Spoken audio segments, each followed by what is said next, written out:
So the people who reject refugees are precisely the people who start wars.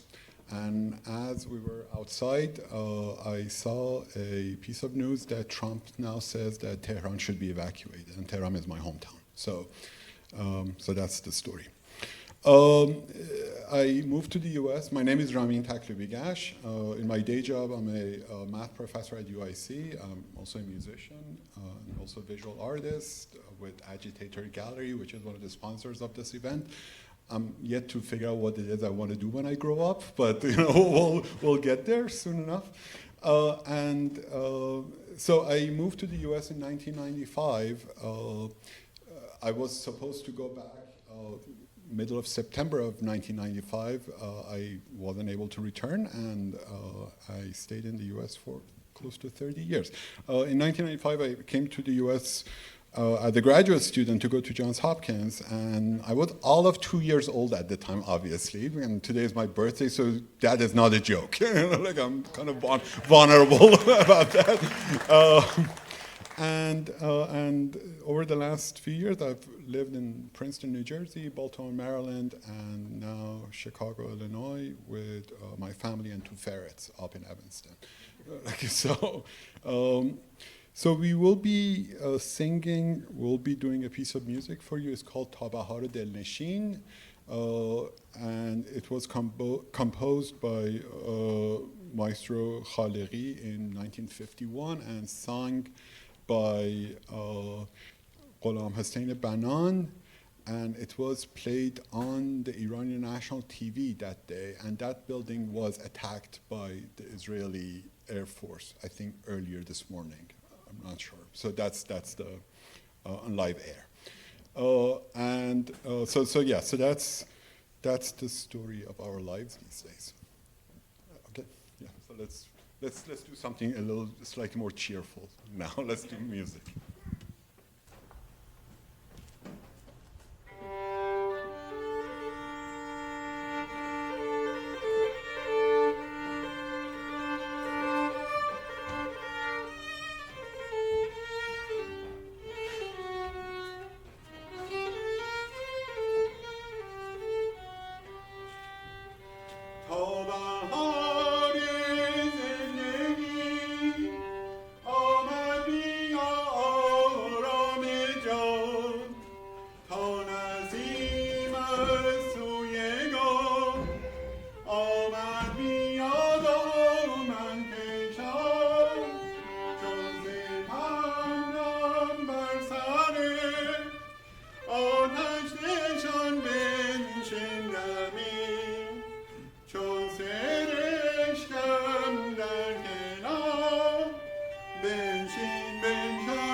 My name is Suzanne Ehlers. I'm the CEO and Executive Director of USA for UNHCR, the UN Refugee Agency.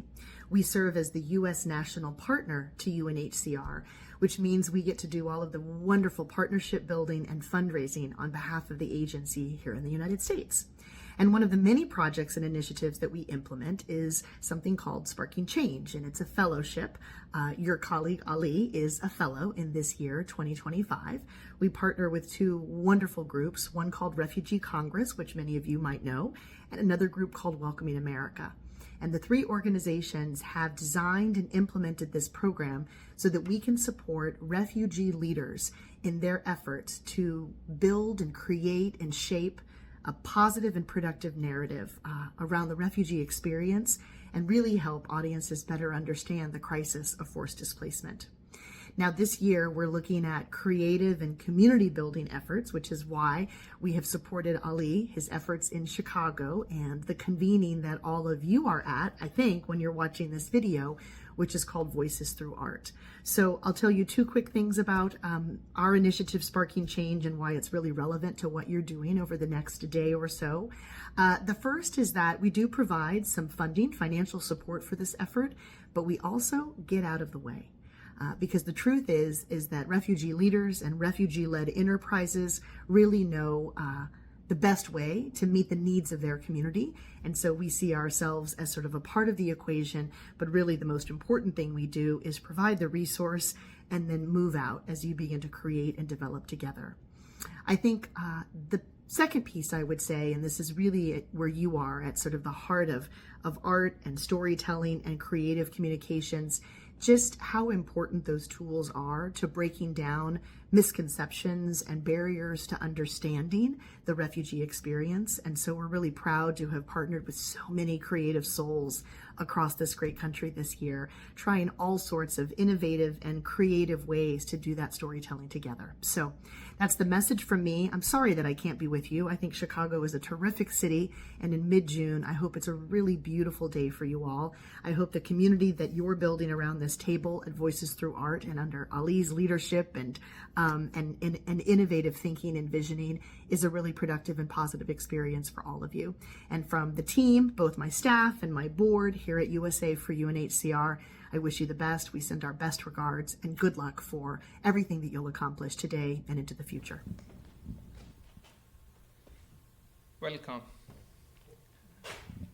It's very hard now after that beautiful song. I usually get so emotional with that song, but in this moment it's more difficult. Only 45 minutes ago, the President of the United States mentioned that over 12 million people, they need to evacuate their city. And yeah, I practice a lot for tonight, but please forgive me if I stumble and I forget my story. How many Iranians do we have tonight here? Please raise your hand. Yeah. So this is the beauty of the city. This is the beauty of Chicago, that our neighbors, okay, can be impacted by the policy and the foreign policy of this country directly. So, yeah, I don't want to make it a sad story. I'm Ali Taroch, and I arrived here 12 years ago as a refugee. And my refugee resettlement agency is here tonight, and the executive of the Refugee One, Melina Kano, is here, who arrived here as a refugee. And Refugee One was my first home and my first family. And thank you so much for all your support, services. And later I started working for Refugee One as well. So I don't know I was a good employee or not, but I always criticize.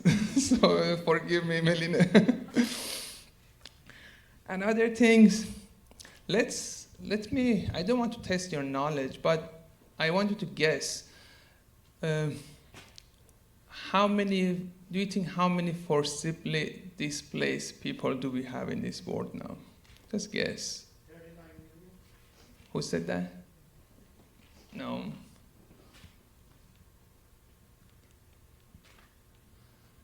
Just give me some number. 300 million. It's too much. I hope not. 72. No, so it's around 124 million people are displaced in this world. Yeah.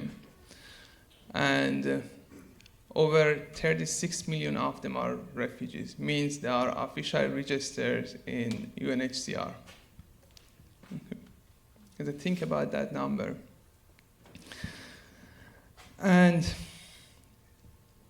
as you know, the world is under the attack by anti-humanity forces. And it's very sad. And 12 years ago when I arrived here, I thought I walk into the freedom. And it's hard to see after 12 years living in this country, we see some forces, they cover their head and they go after people. They rip off families in our streets. And it was not the country I was wishing to live. And it's sad. So the point of tonight is I want all of us to think about how we can act differently, how we can support each other. So a funny story is, if you don't understand my accent, that's fine. Okay, so I'm told, every day. So, but because I cannot understand your accent sometimes as well, if you were born here. Yeah. So, Amber, my wife, I want to thank you so much for, 9 years beautiful life together, and my daughter here tonight. And sometimes she helps me, and she helps her father as well, translate. My father-in-law and I, we always look at each other, and Amber tells us what's going on. So, but Hanna, I want to admit something tonight.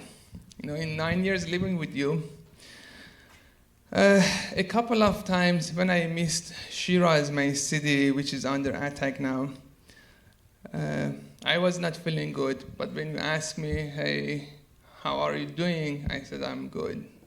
But I lied to you, and I'm sorry. But let me tell you, if ICE goes after me, okay, this is possible because I got my citizenship here, okay? And by the law, okay, they can revoke my citizenship in some point. But I want to assure you, if ICE goes after me, I never ever lie to USCIS. So, yeah. So tonight is going to be a beautiful night. Tonight is going to be a beautiful night. I have worked with, a wonderful team. Ella, Akshara, Shakila, Marilyn, Aran, sitting over there. And just a couple of months ago, I reached out to them, hey, let's put everything together, and they say yes. And we started a couple of months ago, and we started thinking about tonight, okay, what should we do? Okay, what should just find candidate within the refugee and immigrant communities, only people who arrive here through the UNHCR, or we want to change the narrative. We want to, face the bigger audience and ask our fellow Chicagoans, Americans to think about, people with lived experience. So we have 4 beautiful featured storytellers. Okay, all of them are important in their job. Okay, they can introduce themselves. I'm not going to introduce them. And we have some people. Okay, Kat Abu Ghazala is here. If you don't know her, okay, you should ask her. She's running for the office now, and she is promising us tonight to support refugee and immigrant community. Yeah, thank you for coming, Kat. So, yeah. And if you enjoy the food, the finger food outside is cooked by Abdullah. Where is Abdullah? I can. Abdullah, please stand. Yeah, here you go. Yeah. So he is from Syria, if I'm not mistaken. He arrived here as a refugee as well. Okay. So he left his business card over there. If you throw a party, you enjoy the food, please support Abdullah. Then another thing, in your booklet, there is a QR code. Okay, this is one of the most important pieces of tonight. Okay, we want to assess the impact. Okay, in front page there is a QR code. Before you leave tonight, please scan the QR code, okay, and answer the questions. If you are a couple, both of you do it. So we can be handed only one out, one booklet. Then we have a beautiful artist here, Ashraf. Please, Ashraf. Yeah. So one reason I invited Ashraf to join to this project, one night I was invited to a concert. I didn't know the artists, musicians, because of my best friends are sitting over there. The artist's name was Sina Batayi, right? Sina Batayi. Then I went there, Amber and Emilia were not in Chicago. I thought, okay, I'm going to join the concert. And I met Ashraf. We started talking, because I didn't know the artist's songs. I started talking to Ashraf, and Ashraf knows him. She's a big fan of Sina Batayi. Then we started talking, and she shared her stories that she's here to support her daughter, Negar, okay, and her son-in-law is here, Rod. Okay, raise your hand. Yeah. So, yeah, one thing is she told me, and resonated to me, and I believe is every single immigrant and refugee story is there as well. She mentioned that one of her child is in Iran, another one is in Germany, and Negar is here, and she's pregnant. Congratulations, the baby comes soon, and every single Iranian, there are so many challenges to get their visa, and finally she arrived here to support her daughter. And if you remember that night, you told me, one thing you wanted in your life is to have your family next to yourself. Okay, now all your kids are everywhere. And you reminded me of my mom, that this is my mom's wish as well. Like I'm in Chicago, my sister is in Germany, and another brother is in Iran. And this is something, even if you live in the best life in this country, okay, making bucket money, but probably nearby 100%, I won't get the chance to sit next to my family, my brother, sister, my father anymore around the table. So thank you for your art pieces. Please, after the storytelling night is over, we can hang out over there and ask Ashraf about her pieces. Beautiful. When she explained it to me, I try to control my tears, but you can ask Emilia. When we were driving back home, I really cried. So yeah, and our first storyteller, okay, she arrived here as a refugee as well. She's a community leader. And when she started talking about her story, it was like I felt she has a hidden camera in my house, and she's listening to me. Yeah. And this is a pattern of refugee and immigrant lives. Okay, we have shared stories, we have common stories. And I will let her to share her stories more. But another thing, I know Cecilia over there, yeah, okay. Last week, she called me, and we started talking about different things. again, I felt she has a hidden camera in my house. Because again, share the story. Okay, same challenges, and sometimes we have 60 stories, but overall challenges are really overwhelming. And I wrote a dissertation for my doctoral degree, and the title was "All Doors Are Open." When I was a case manager, I was giving hopes to my clients all the time that, hey, United States is different because all doors are open. You can get any job but 2 jobs. Who can tell me? Who can tell me? Maybe Chris, you're a political scientist. You should know. Tell me. So a refugee, in theory, in paper, can get any jobs in this country but 2. President, nice. Let Chris tell the second position. What jobs can you not get? No, they cannot get right. The first is president. The reason is, yeah, they were not born here. The second position, vice president, yeah. Vice president, because the president died, the vice president will be. So, but I can assure you, after 12 years, yes, doors are open, but the title was, those doors are too heavy for us. So I'm asking you tonight, think about it and try to open one door to a refugee and immigrant person in your neighborhood, in your life. And I would like to invite our first storyteller tonight. I'm not going to mention her name. Okay, she's going to introduce herself. Okay. Ladies and gentlemen.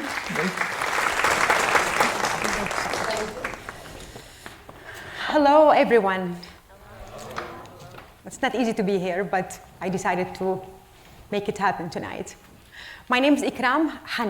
I'm a former refugee from Iraq. And also, I'm a proud US citizen. So let's take a moment. I want you to imagine while you are sitting here, getting a call telling you that your family is in a danger. And you have 2 options. You either to stay and risk it, or to run and leave everything behind. How would you feel?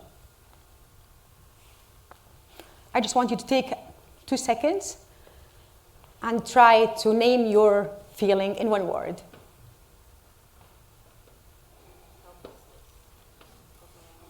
I want to hear from you. I want to hear at least from 3 people. Overwhelmed. Panicked. Frustration. Yes. So that was my reality in 2012. In January 2012, my husband got a threat call because he was working with the US government in Iraq for more than 5 years. And after that call, we found out that this is the moment that we really need to take it seriously and to leave our country. In August 2012, we arrived to Chicago. And honestly, I didn't have big expectations. I was always thinking about my life there, and I felt like I'm a person who's really connected to my country, to my family, to my history. And deep in my heart, I knew this will be a difficult change in my life. In a lifetime, we spent about 25% of our life on education. Do you agree with me? And we spent about 50% from our life working and trying to build our career. I already have done all of that in my home country. So in one night, I found out myself that I'm a refugee. I have no job, I have nothing, I have no family, I have no support, I have no friends. I'm alone, and I need to make it happen. After 4 long years trying to find a job, which is my education back home and my professional experience wasn't really counted here. So I tried for 4 months to keep looking, keep asking people. But I found out that it's very hard with my broken English to find a job. A woman who owns a small alteration shop, she offered me a part-time job. And honestly, I didn't have that much options. And I didn't even have experience. So I decided just to take it. She offered me a couple days a week, and I decided to take the job. At the same time, I decided to go back to school.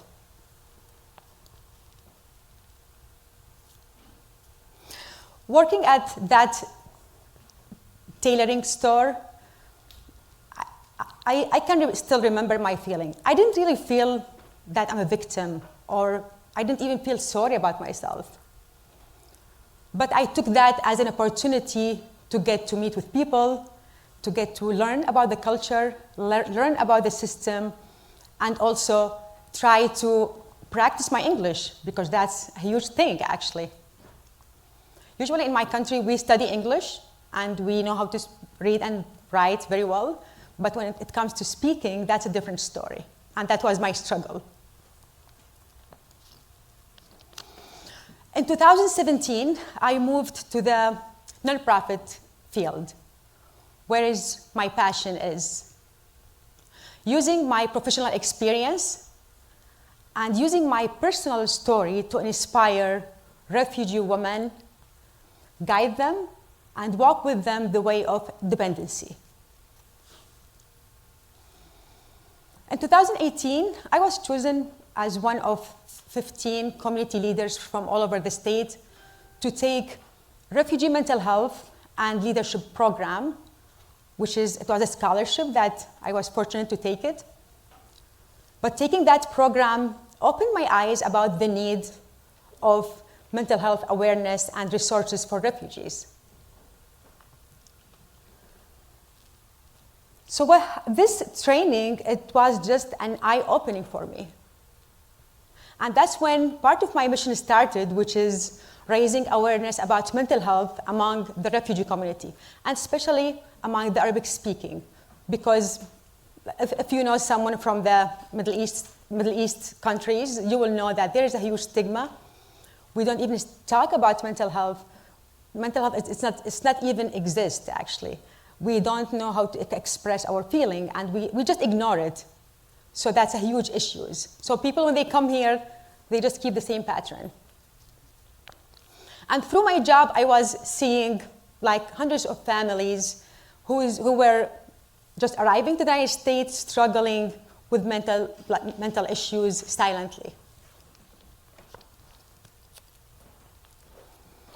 In every job I had, I'm going to be honest here.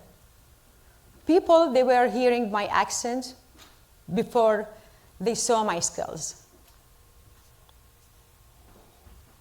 Even after I became a US citizen, some people, they were still calling me refugees, which is, I don't feel like, I feel proud actually of that. I had to prove myself twice at any job that I have done since I came from Iraq.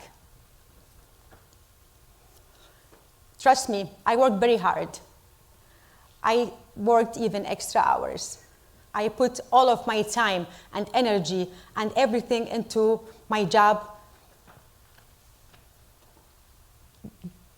At the end, I found out that it's not enough. Whatever I have done, it wasn't really enough.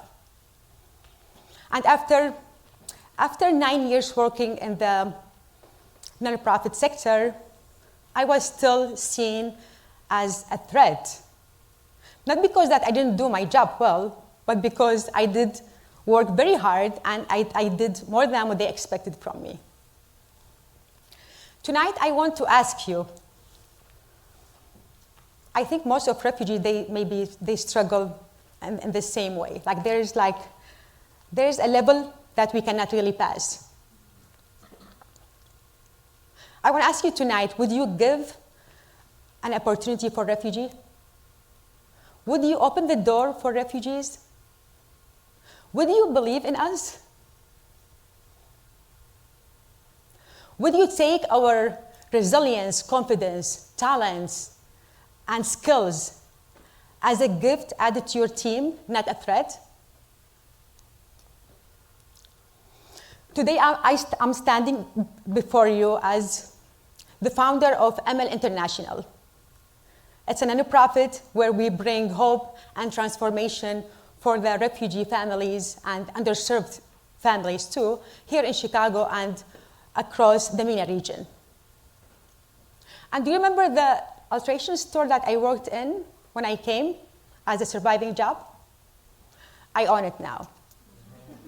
And as a small business owner, my vision is to create opportunities for women, to empower them, and to make them thrive and make an income.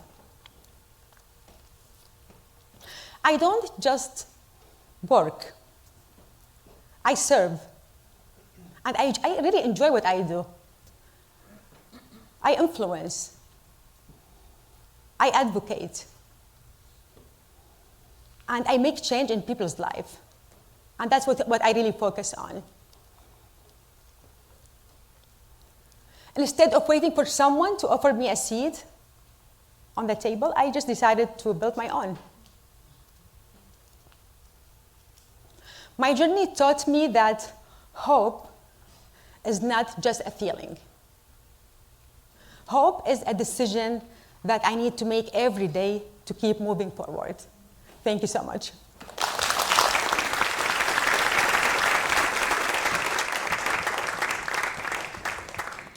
Good evening, everyone. So I have been told to relate my story to the person that I introduced, but I don't think so. I can finish my story in just 3 minutes. But I promise, Marilyn, that I will not cross 3 minutes or 4 minutes.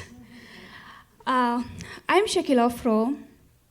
I was born and raised up in Afghanistan, where as a little girl, I was dreaming of becoming a businesswoman. I followed that dream to India, where I completed both my undergrad and my first master's degree. And then everything changed. Afghanistan collapsed into the hands of Taliban. My plan and the dreams of millions of Afghan girls were shattered. I was unable to return to the country where I left in 2018 to pursue my higher education. The country that still holds my heart, my family, my loved ones, and my memories.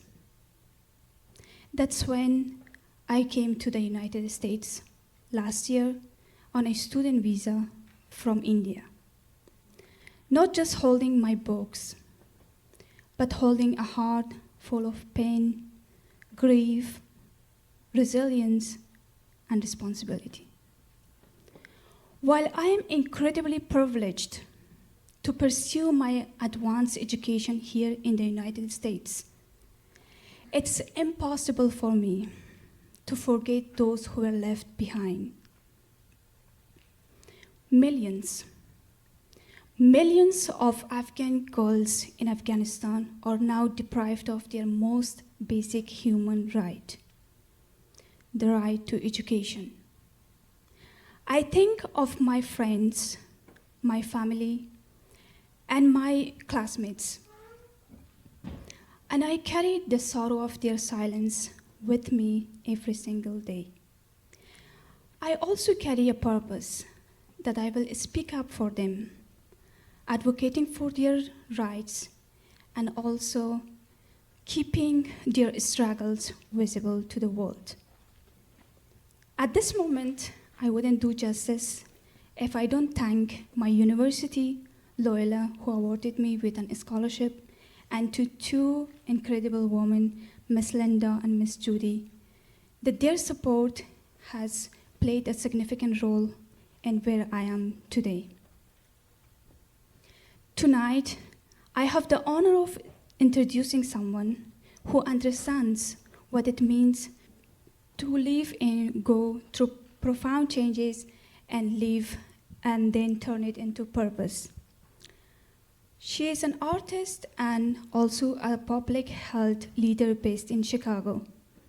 She blends electronic music with community impacts and performing under the names of M. Sylvia and Separate Species. She has also featured in many international labels from Germany to Australia. And she has laid up some of most Chicago's iconic dance floors. And also she's holding a residency in venues like Soundbars and Primary. But beyond the music, she leads transformative work at the Chicago Department of Public Health, where she serves as a director of public health operation, where she addresses the HIV, Mpox, and viral hepatitis through a lens of equity and justice. She moved to the US from Poland at the age of 10, and she earned a bachelor's in biochemistry, a minor in philosophy, and also an MBA.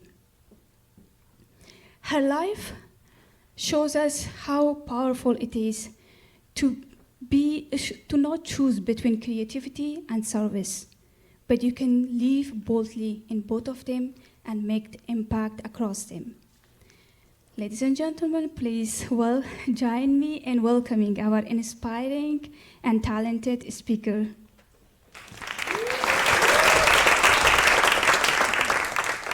Thank you for that beautiful story and the kind introduction.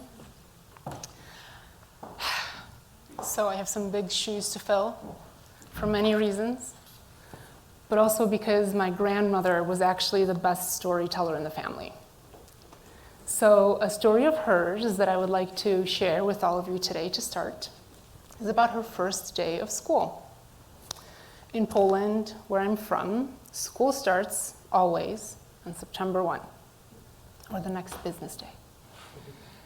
And my grandmother was supposed to start first grade in Poland at 8 a.m. on September 1, 1939.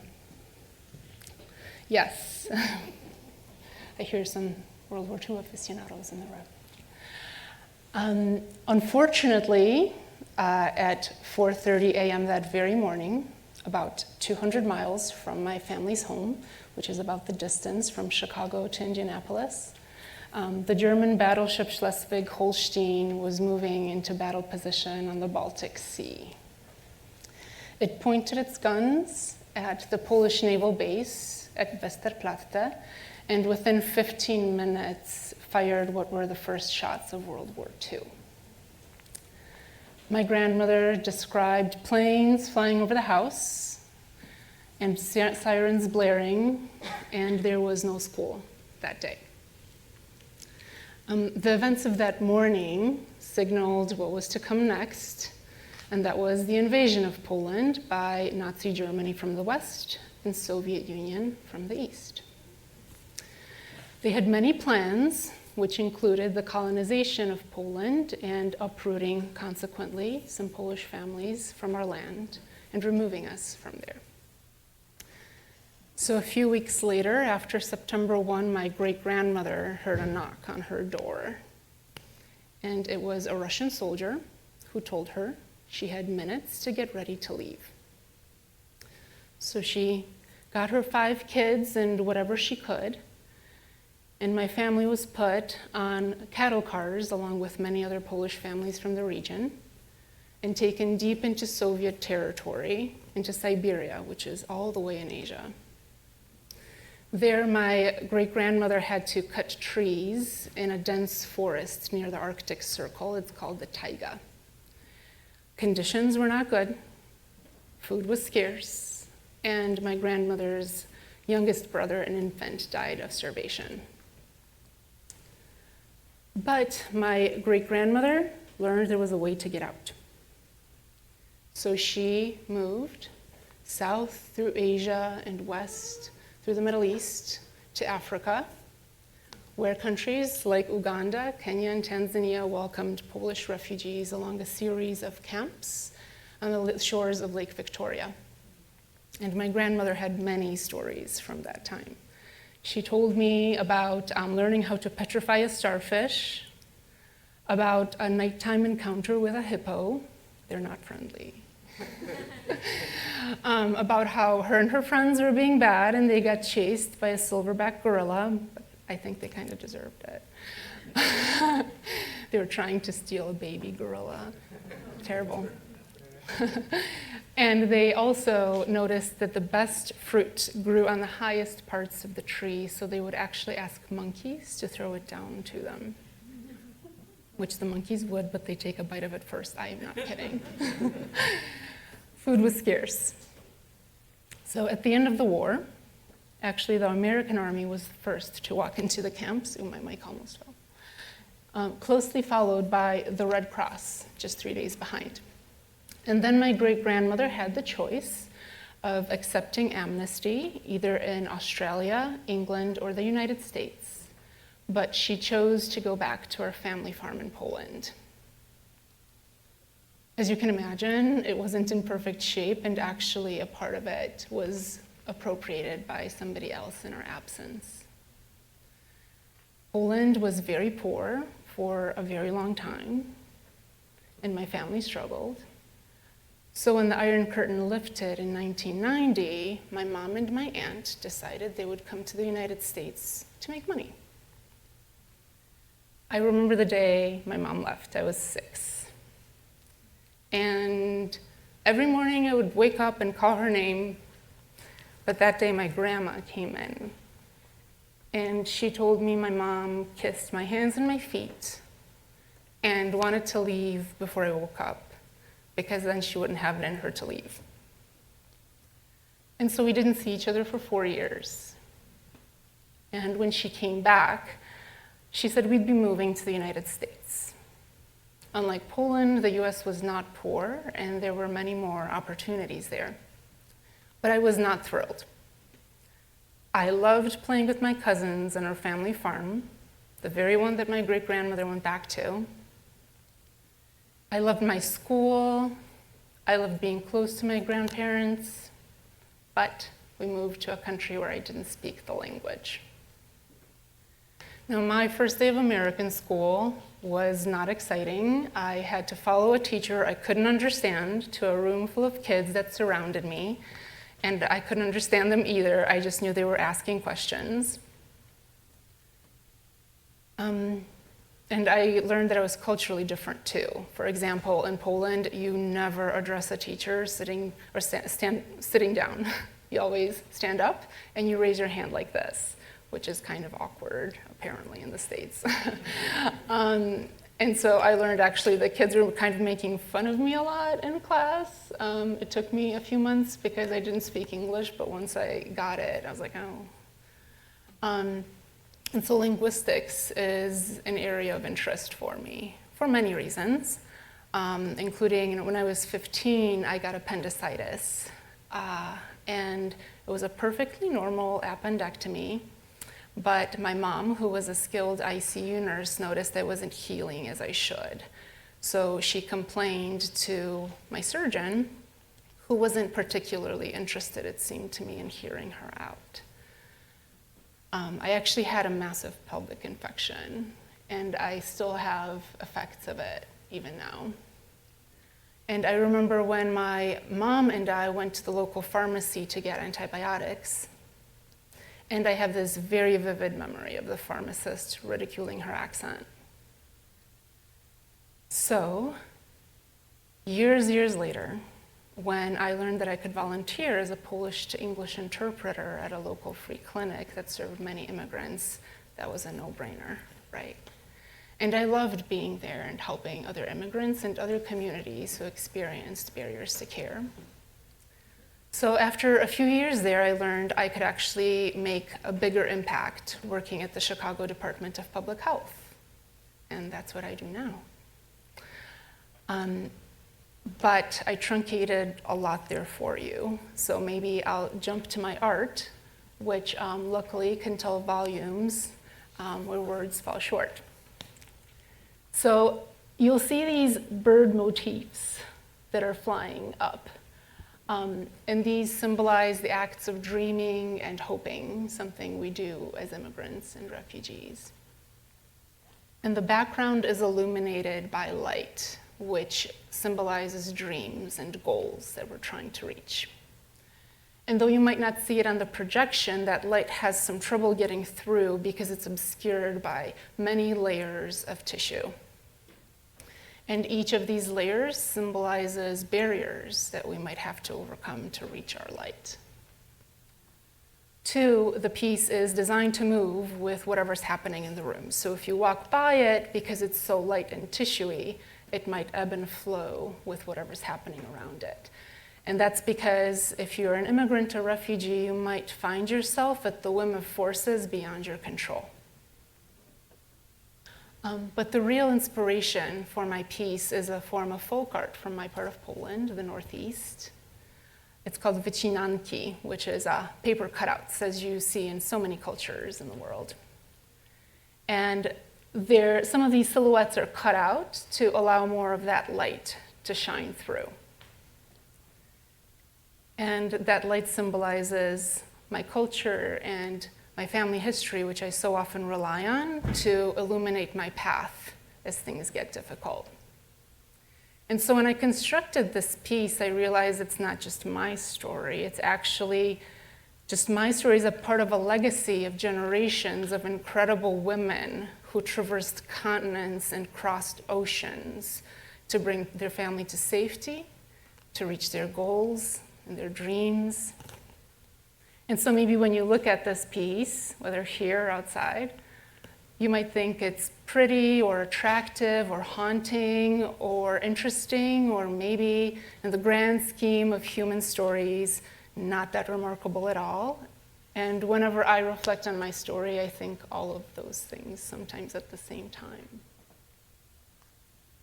Maybe too, as you look at this piece, you might see your story, because so many of us are trying to work through barriers and find our light. But we find it difficult, and we have things we lean on to illuminate our path. And so maybe when you reflect on this piece and the stories it represents in your story, you might find that even if someone is from a distant land and maybe doesn't look like you or sound like you, they're actually not that different from you at all.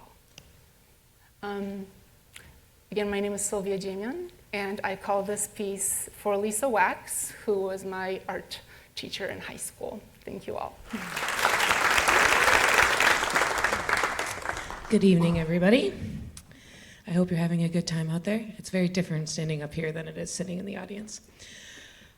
So my name is Ella Fowler, and for the last few months, I've been working with this wonderful team that you see up here and that you've heard from, and the wonderful artists that you've heard from. And I just want to take a moment, and if you all could join me in just thanking Ali, who has put his heart and soul into this event for the last 3 months. It truly has been an honor, Ali. So I want to start this off a little bit with a reflection. You all might look at me and wonder, she's not a refugee or an immigrant. And this is true. I'm one of the few people on this team introducing an artist tonight who does not share that lived experience. But I came to this work and to this community through a deep belief in the power of stories. As the daughter of a storyteller, I grew up hearing stories. I learned how stories can bring people together, can transform how we see each other, how we relate to each other. Stories have power, and stories can change lives. I stumbled into the world of refugee resettlement. Like some colleagues before me, I thought I was just looking for my next professional step. But instead, I found purpose, community, and family. I spent almost the last decade working in refugee resettlement, specifically on the national level, supporting cultural orientation.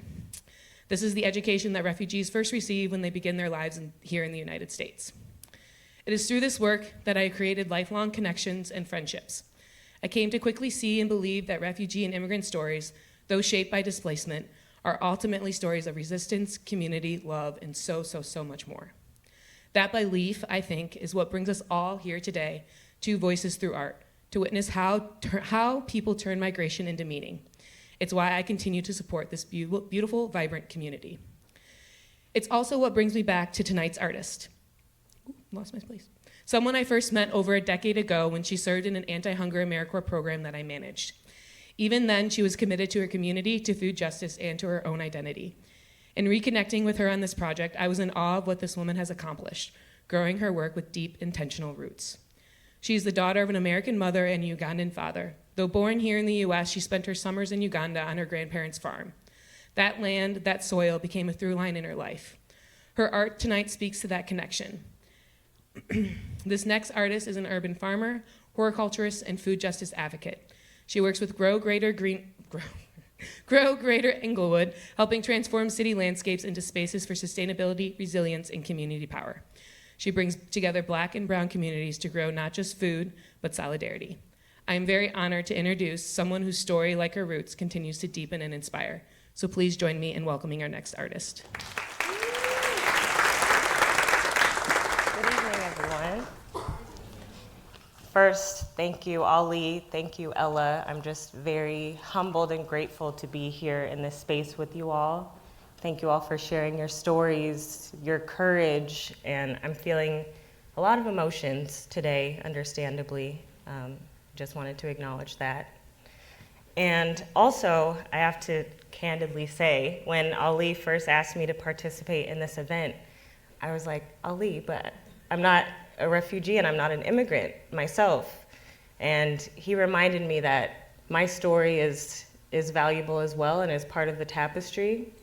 And I hope that as we're sitting here today, as I'm surrounded by so many amazing people who have come to this country through various avenues, pathways, I know that you're continuing generations, and I hope that I can be an example of how that continuation and that preservation of culture can look. So as Ella mentioned, my name is Nyabweza Itaji. Most people call me Bweza. My mother grew up in Chicago. She was actually raised in Cabrini Green. Who's familiar with Cabrini Green? Yeah, less than 2 miles away from here, actually. And it was a notoriously known housing project that really inflicted a lot of trauma on a lot of people, and my mother being one of those people. And she really pushed herself forward and propelled herself and came out of Cabrini and is today an immigration attorney, actually, and is doing amazing things. So shout out to her. Yes. And my father is from the southwestern region of Uganda. I didn't know that piece about Poland immigrants coming to Uganda. I think that's fascinating. But he too came from a very small village, from a family of 6 siblings, 2 parents, and found his way through a winding path to the US. And he and my mom actually met in Texas. My father was in law school as well, both attorneys somehow. And they had a short-lived relationship that produced me. But I, just have to say I would not be here without them. And their resilience and their journey is very much a centerpiece to my story. I really want to focus on my name because I think it's a really powerful name that as a kid, I was like, why couldn't you just name me something regular, But as I've gotten older, I've realized how key it has been in my formation. So in a lot of African cultures, naming is super significant. Your name can set your path, can really put you on your journey. And my parents actually made the choice of giving me my own last name as well. So Itaji is a last name that no one else in my family has. None of my siblings have that name. But it translates to mean a branch between 2 trees that forms a bridge. And I, as I've gotten older, have really come to resonate with that, of first being a bridge between 2 vastly different cultures. Black American culture, Ugandan culture are very different. And being raised in the US, in a lot of places where I myself did not feel reflected. I was born in Texas, grew up in the Denver area, and was always very other, always. Never fully fit in, even with the Ugandan community, never fully fit in with the Black American community, grew up in a lot of predominantly white spaces, But I realized that my role in all of those environments was to be a bridge, first showing people this is, what our culture looks like, this is how we exist, and also still staying very rooted in my origins. Also, I wanted to share that Nyabweza, my first name, is first something that my parents did that was very radical. So a lot of Ugandan people, first of all, are given European first names. We were colonized by the British and had all of our culture shifted in that process. I won't even go into that piece. But today, most Ugandan people have Christian or European first names. And my parents said, we're not doing that. We're going to give you a Ugandan name. And so Nyabweza means one who purifies, but Bweza specifically means one who cultivates things that flourish. Again, shout out to my parents, they really did that. But it's really interesting and special to me that Ella was the one to introduce me, because when we met 10 years ago, I was in Colorado really trying to figure out the next step for me. Again, trying to figure out where my home was. Used to growing up in a lot of spaces that didn't feel like home, but trying to make my little community. And I ended up coming to Chicago to study sustainable urban development, and ended up, long story short, becoming a farmer. And that was a dream that I always had of really cultivating the earth and cultivating the land. And I will say that in my journey in agriculture and in farming, it's helped me learn so much more about myself and about both sides of my family and their stories. So as I mentioned, my mother is Black American, so she is the descendant of people who were forcibly migrated to the US, kidnapped, displaced, and brought to a new land, changed our names, changed our language. But something that always sticks with me is the story of the women who would braid seeds into their hair before they made that journey. And that to me is such a radical, profound way of preserving culture and stories, not knowing what would be the next step, not knowing what they would endure and face, but still saying, let's keep these seeds so we can hopefully grow a future, a hopeful future. And that's part of what I tried to reflect in my art piece, was that connection to land and to space. Also, I'll say, as I have been on my journey as a farmer, I learned that my maternal great-grandparents had a 5-acre farm in Hopkins Park, Illinois, which is about an hour and a half south of here. And at the time, Hopkins Park had the highest concentration of Black-owned farmland in the Midwest. Now, a lot of those people have lost their land, and that's an unfortunate common story in Black American agriculture. But still, it's a space that means so much to me. So on the far right-hand side is an image, a layered image of that farm in Hopkins Park, just giving honor and love to my ancestors who really cultivated the soil and tended the land. The centerpiece, the center photo, is my farm. I should mention my farm is called Sisters in the Village. It is in the Inglewood community of Chicago. I co-founded it with someone who came to be a family member, my soul sister, who had such a parallel path to me, although we had very different upbringings, different lived experiences. And Mecca Bay became an ancestor last month. And we have just had such a beautiful journey together of creating our farm, cultivating the earth, and in doing so, learning more about ways of reclaiming farming as a source of pride and resilience, especially as Black Americans in this country. And then on the left side, you will see the land of my father, Kabale, southwestern Uganda. So lush, so vibrant with these rolling hills. We joke and say you could throw seeds and anything will grow. The soil is just so rich and fertile. And that's a space that I've been very blessed to be able to go to once a year.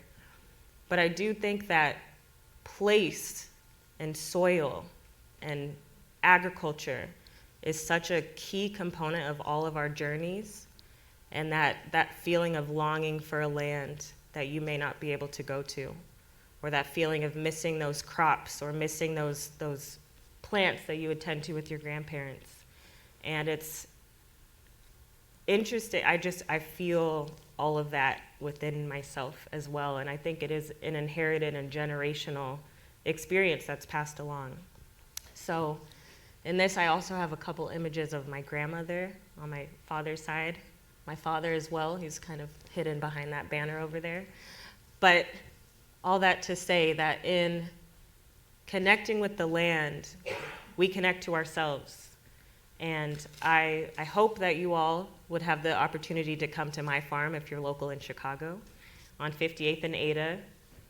I have volunteer days, I do workshops, but all of that with the intention of creating spaces where people can feel at home, even if home is far away, even if home is not a place that you can go to anymore, but a place where we can break bread together. We can tell stories about our memories with these different crops and just feel safe and feel in community. So thank you all. I'm very grateful again to be here, and just want to leave you with this piece again of, as you all continue your legacies, even with all of your painful lived experiences, I hope that you can feel hope and encouragement of still continuing to share the stories with your children, with your grandchildren, and knowing that even if they aren't born or raised in the land that's your home, that home is still within them, that home is still within me. And so I thank you all for giving me this time.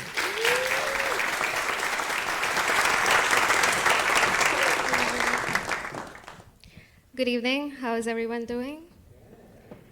My name is Akshara Das. I was born and brought up in Kolkata, India, and I moved to Chicago about 3 years ago. I'm going to share a short excerpt of my first conversation that I had in the United States. Hand me your passport. What is the purpose of your visit? How long will you be staying here in the US? No welcome, no what's your name, not even a smile. Just formalities, protocol, and paperwork.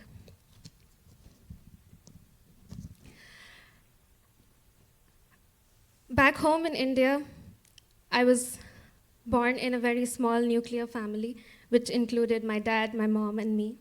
And that kind of closeness definitely comes with a lot of love, but it also comes with a hidden pressure. The pressure to be the best, the one that makes it all worth it. And for the most part, I did well. I loved studying, I got good grades, and I got into the best of schools. But soon I started realizing that I don't recognize who am I without society's definition of who I should be. And so I decided to leave. Not just as an escape, but to find myself again, to find who I truly was. And that brought me here to America, the land of opportunity, the land of liberty, as people like to call it. I still very distinctively remember my first day in grad school at DePaul University. When I walked into the classroom, I was a little shocked. I saw people from all different walks of life, some who had just started their careers, some who were transitioning, and some who were on the verge of completing their careers. And I thought to myself that I don't belong here. Am I qualified to be here? But as soon as people in the class started sharing their stories and their journey, it made me realize that there is no perfect timeline, there is no age, and people are just doing the best that they can with what they have. And that gave me the motivation to continue and taught me that maybe I can do this too. But right when I had figured it all out, life has a funny way of hitting you back. So I was met with a hit-and-run accident weeks after I arrived to Chicago. I was alone on the street, scared, bleeding, and to be honest, I didn't even know the name of the street that I was lying on.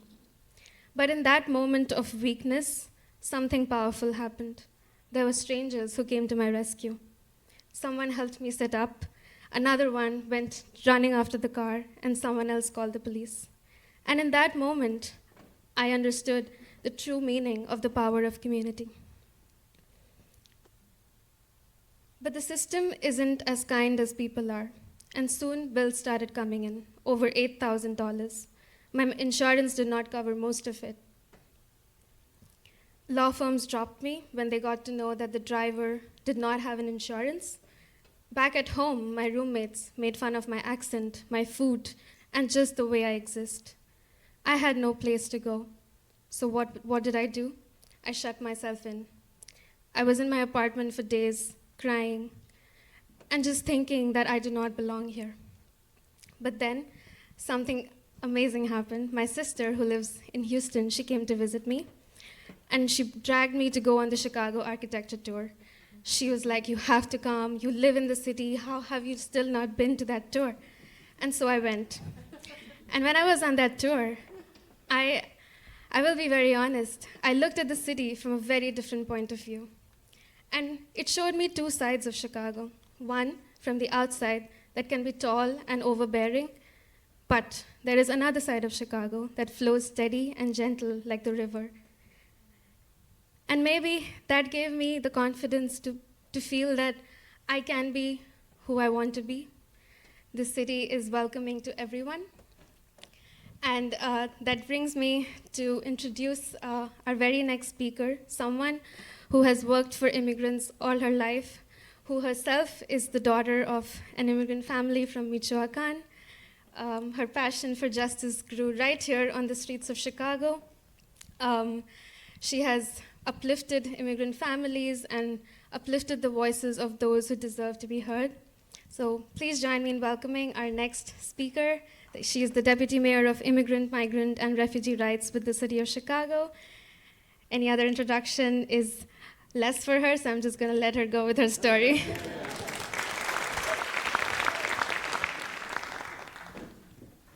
Wow. It is really humbling to share this stage with so many powerful speakers, and it's a reminder of our shared humanity. That's a theme that has become more and more real to me in this role that I've had the privilege of holding for the last 2 years. I want to start by saying thank you again to Ali for organizing this program and to everyone who put it together. And thank all of you for being here. This is such a troubling time in our country, and it's moments like this that give us some hope and some joy. So when I talk about my family story, I say, made in Mexico, born in the USA. When my mom and dad took a chance and caught a ride with a family that they hardly knew from Mexico to Chicago, my mom was pregnant. So imagine one sedan with 4 adults, 3 children, a pregnant woman. It was a long 36-hour ride. We've heard about it over the years, and my parents are so grateful for that family that helped them come here. They came in the winter. They really had no idea the bitter cold that Chicago brings. They had no idea all the challenges that they would face, but they came with a lot of hope, and they came because I was on the way. So really looking for the opportunity that so many immigrants look for their families. My dad found work pretty quickly. At the time, he had 2 jobs very, very quickly. I think one of them was as a gas attendant. After a few weeks, my mom and dad were able to rent a small apartment just above a Greek 24-hour diner on the corner of Montrose and Damon. My mom slept on a mattress that their new acquaintances had given them, and my dad slept on a coat, his winter coat that he bought at the Goodwill or at the Salvation Army. And when they talk about that time, they also, kind of reminisce and share the stories of the people they were meeting in Ravenswood, in that area, immigrants from all over the world, and the ways that they helped them, welcome them to Chicago. They also talk about the time that my dad tricked my mom into walking out of a shoe store with a new pair of boots because he really didn't have the money to pay for them, but he didn't want his wife to be in the cold with no proper shoes.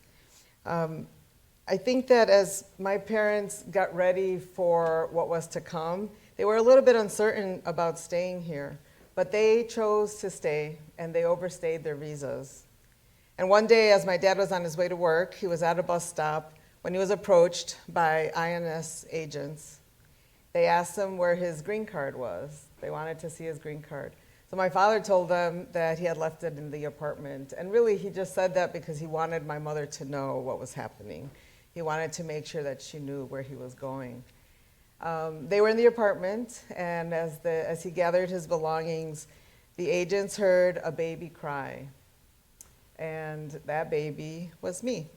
One of them spoke Spanish. He was Cuban. He asked my mom and dad, where was this baby born? And when they said that I had just been born in Chicago at Mother Cabrini Hospital, his demeanor changed, and he basically said, you have nothing to worry about. You have a US-born child. You have a pathway to get a green card. My dad was detained for a few weeks, but my mom got to stay in that apartment with me until they sorted things out. And that agent even gave them the card to an immigration lawyer, and they were able to become legal permanent residents and then naturalized citizens.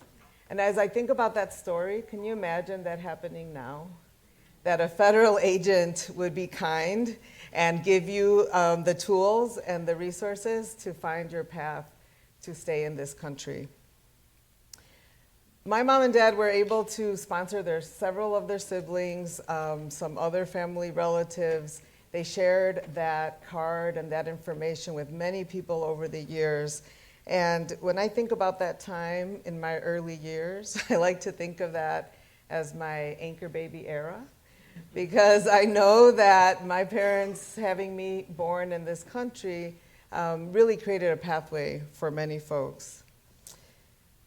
My parents were kind of typical immigrant parents. I feel some similarities with some folks here in that I was the oldest of 3 daughters, and they raised me like an oldest child. I was expected to go to school. To be the first to go to school, I didn't speak English yet, so I entered a Catholic school that didn't teach English. I didn't understand anyone. I was clearly an outsider, but it was my job to figure school out.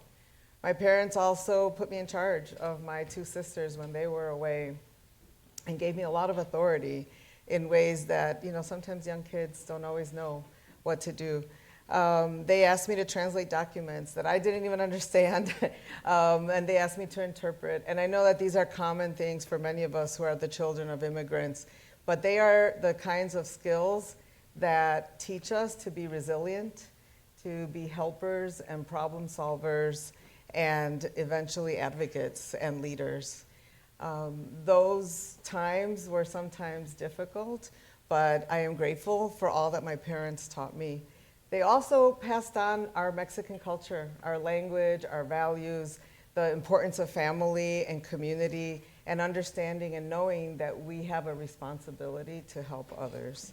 I think as I have grown and evolved over time, I have found so many of those lessons to always carry me through, even in the darkest and most difficult times. And that sense of community and family and commitment is something that helped me when I had to deal with probably the most challenging time of my life. When in 2019, I discovered that I had stage 3 colorectal cancer. It was something that totally took me by surprise. I had never expected that. No one in my family had had cancer. I really didn't know what that would be about. And yes, it was very scary, and it was challenging and terrifying at times, and painful, physically painful. But it was also a gift in many ways. And the gift that I found was that going through cancer opens doors to unimaginable kindness and love and support.